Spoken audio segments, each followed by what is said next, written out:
இயேசு கிறிஸ்துவின் நாமத்தினாலே எங்கும் நிறைந்தவர் ஊழியத்தின் சார்பாக தெய்வ பிள்ளைகளாகிய உங்கள் அனைவருக்கும் வாழ்த்துக்களை தெரிவித்துக் கொள்கிறேன்.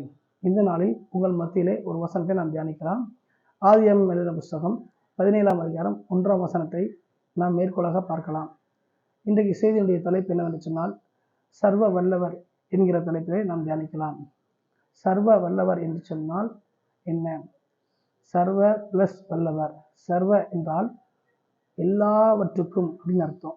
வல்லவர்னா அனைத்தையும் செய்யக்கூடியவர்னு அர்த்தம். அப்போ எல்லாவற்றுக்கும் மேலான காரியங்கள் அனைத்தையும் செய்யக்கூடியவர்னு அர்த்தம். சரி, அந்த சர்வ வல்லவர் என்று சொல்லக்கூடிய வார்த்தை மனிதனுக்கு பொருந்தாது, ஒரு மிகப்பெரிய அதிகாரிக்கும் பொருந்தாது, ஒரு நாட்டை ஆளக்கூடியவனுக்கும் பொருந்தாது. ஆனால் இன்றைக்கி எல்லாரும் என்ன செய்கிறாங்க? உலகத்துலேயும் நாடுகள்லேயும் இவங்க சர்வ வல்லமை உள்ளவங்க, சர்வ அதிகாரம் படைத்தவங்க அப்படின்னு தப்பாக சொல்லிட்டு இருக்கிறாங்க, புரியாமல் சொல்கிறாங்க. அதுக்கு அர்த்தம் அப்படி கிடையாது. சர்வ வல்லவர் என்று சொன்னால் ஒட்டுமொத்த உலகத்தையும் தன்னுடைய ஞானத்தினால் படைத்து அதை ஆளுகை செய்யக்கூடியவர், விரும்பும் போதெல்லாம் எல்லாவற்றையும் மாற்றி அமைக்கக்கூடியவர் சொல்லி ஆழமான அர்த்தம் வருகிறது. அப்போ அந்த ஆழமான அர்த்தத்துக்கு சொந்தக்காரர் தகுதியானவர் யாருன்னா இயேசு கிறிஸ்து மட்டும்தான். அப்போ சர்வ வல்லவர் என்று பார்க்கிறோம்னா அவர்தான் அவர் என்று சர்வ வல்லவர், எல்லாம் வல்லவர் என்பதை நாம் புரிந்து கொள்ள வேண்டும். ஆங்கிலத்தில் ஆம்னிபொட்டன்ட் அப்படின்னு சொல்லுவாங்க. அப்போ அப்படிப்பட்ட அந்த சர்வ வல்லவராகிய தேவன் யாருக்கு சர்வ வல்லவராக தன்னை வெளிப்படுத்தினார் என்று நாம் பார்க்க போகிறோம். வேதத்தில் ஆதியாகமம் எழுதின புஸ்தகம் 17ஆம் அதிகாரம் 1ஆம் வசனத்தை பார்க்கலாம். அங்கே ஆண்டவர் சொல்கிறாரு, ஆபிராமோடு தேவன் தரிசனமாகி அவர் என்ன செய்கிறாரு? ஒரு காரியம் பேசுகிறார். நீ எனக்கு முன்பாக நடந்து கொண்டு உத்தமனாக இரு, நான் சர்வ வல்லமில்ல தேவன் என்றார். நல்ல கேளுங்க, தரிசனத்தில் வெளிப்படுகிற விதம்தான் அந்த வார்த்தை. அப்போ நீ எனக்கு முன்பாக நடந்து கொண்டு உத்தமனாக இரு அப்படின்னா, அப்போ ஆபிராம் என்ன செய்கிறாரு? ஆபிராம் அவர் என்ன செய்கிறாரு? அவர் உத்தமனாக நடக்கலையா அப்படின்னு கேள்வி வருது. வேதத்தில் பார்க்கும்போது அவர் உத்தமனாக அந்த நாட்களில் சரிவராக அங்கே நடக்கலைன்னு வேதம் சொல்லலை. உத்தமனாக இரு அப்படின்னா அவர் கொஞ்சம் வாழ்க்கையில் குறைவுபட்டிருக்காரு, ஏதோ ஒரு வகையில் குறைவுபட்டிருக்காரு அப்படின்னு மறைமுகமாக சொல்லுவதை தவிர அது விளக்கமாக சொல்லப்படலை. அதை முன் அதிகாரத்தில் வாசிக்கும் பொழுது ஆபிராமுடைய மனைவி சாராள் ஆகார் என்கிற எகிப்திய பெண்ணை ஆபிராமுக்கு மறுமனையாட்டியாக சேர்த்து கொடுத்தார். அதன் விளைவாக ஒரு இஸ்மாயில் பிறக்கிறாரு அப்படின்னு சொல்லி வருது. இந்த காரியங்களாம் நடந்து கொண்டிருக்கும் பொழுது அவர்ப்பமா எண்ணுகிறாங்க. அப்போ சாரால் அவங்க வீட்டு துரத்துறாங்க. ஆகார் அழுகிறாரு, ஆண்டவர் அவர் கண்ணீரை துடைக்கிறாரு, காண்கிற தேவனாக இருந்து தேற்றுகிறாருன்னு சொல்லி அப்படியே வரிசையாக வருது. அந்த வரிசையை அந்த அதிகாரங்கள்லாம் முடிந்த பிறகுதான் தேவன் இந்த அடுத்த சாப்டரில் பேசுகிறாரு, நான் சர்வ வல்லமை இல்ல தேவன், நீ எனக்கு முன்பாக நடந்து கொண்டு உத்தமனாயிரு. அதன் பிறகு ஆண்டவர் சொல்றாரு, ஆபிராம் நீ சொல்லப்படுற, நீ அப்படி சொல்லப்பட மாட்டேன்னு சொல்லி அவருடைய தலைமுறைக்கே ஆசீர்வாதமாக ஆபிரகாம் சொல்லி மாற்றி நீ அநேக ஜாதிகளுக்கு தகப்பனாய் சொல்லி ஒரு உடன்படிக்கை கவுனன்ட் பண்ணுறாரு. நல்ல கேளுங்க, ஆபிராம் அப்படிங்கிறத மாற்றி அமைச்சு ஆபிரகாம் சொல்கிறாரு, அநேக ஜாதிகளுக்கு தகப்பன் ஆவாய்வார். அப்போ என்ன அர்த்தம்?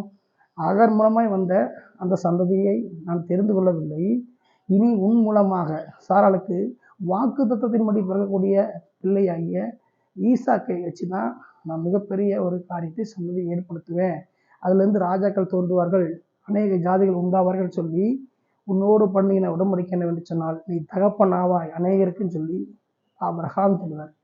அப்போ இது எப்படி சாத்தியமாகும் சொல்லி பார்க்கும்பொழுது தான் நான் சர்வ வல்லவர், நான் ஆம்னிபொட்டன்ட், எல்லாம் வல்ல தெய்வன், எல்லாவற்றுக்கும் மேலான கருத்தை செய்யக்கூடியவர் சொல்லி வெளிப்படுத்துகிறார். அப்போ ஆபிராம் என்ற நிலை மாறி ஆபிரகாம் வருது. எப்போ வருதுன்னா அந்த புதிய ஒரு துவக்கம், புதிய ஒரு சந்ததி, ஒரு புதிய ஒரு வித்து அவனுக்குள் அங்கே என்ன செய்ய போகிறது, ஆரம்பிக்கப்பட போகிற அந்த சூழ்நிலைகள் தான் ஆண்டவர் செய்கிறது. பழைய அந்த காரியங்களை உத்தமன் இல்லாத அந்த நிலவையெல்லாம் மாற்றி உத்தமனாய் நிலைநிறுத்தக்கூடிய வகையில் அவர் என்ன செய்கிறார்? நான் சர்வத்துக்கும் தேவன் சொல்லி சந்ததிகளுக்கு தகப்பனாக்குவேன்னு சொல்லி உடன்படிக்கை பண்ணுகிறார்.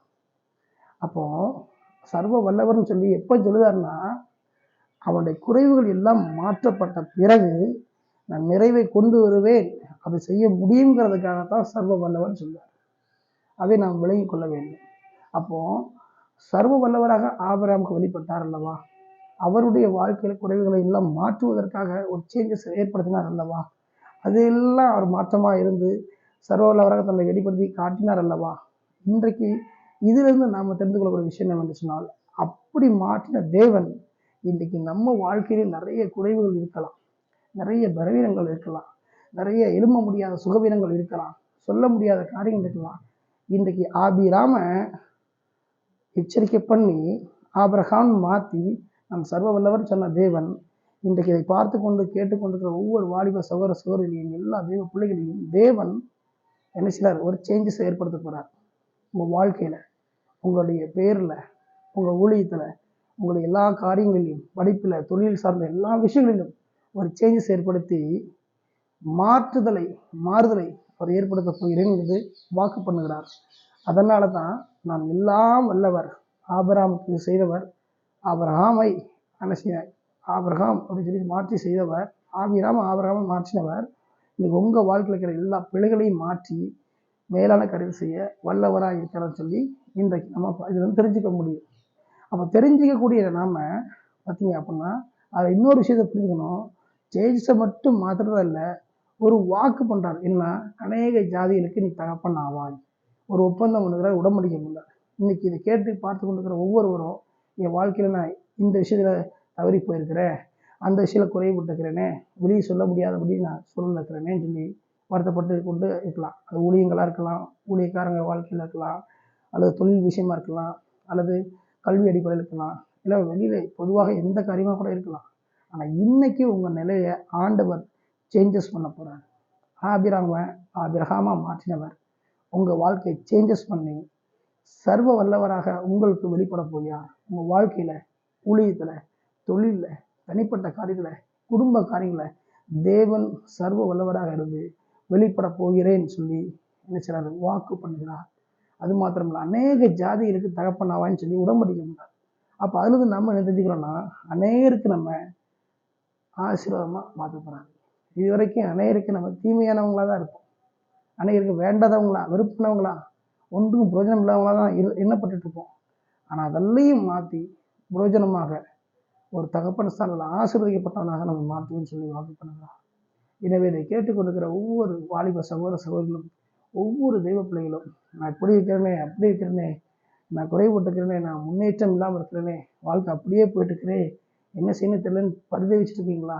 அதெல்லாம் கவலைப்படாதீங்க. நீங்கள் ஆபிரகாமை மாறுதலை உண்டு பண்ண தேவன் உங்கள் வாழ்க்கையிலையும் இருக்கிற எல்லா குறைவுகளையும் கிறிஸ்து இயேசுக்குள் மகிமையில நிறைவாக மாற்ற அவர் எல்லாம் வல்லவராக அனைத்தையும் செய்யக்கூடியவராக இருக்கிறார் என்பதை நீங்கள் புரிந்து கொள்ள வேண்டும். எனவே இதை பார்த்து கொண்டிருக்கிற கேட்டுக்கொள்கிற ஒவ்வொரு தெய்வ பிள்ளைகளும் யாராக இருந்தாலும் சரி, உங்கள் வாழ்க்கையை தேவன் மாற்ற முடியும், அவர் வல்லவராக இருக்கிறான்னு சொல்லி ஒப்பு கொடுங்க.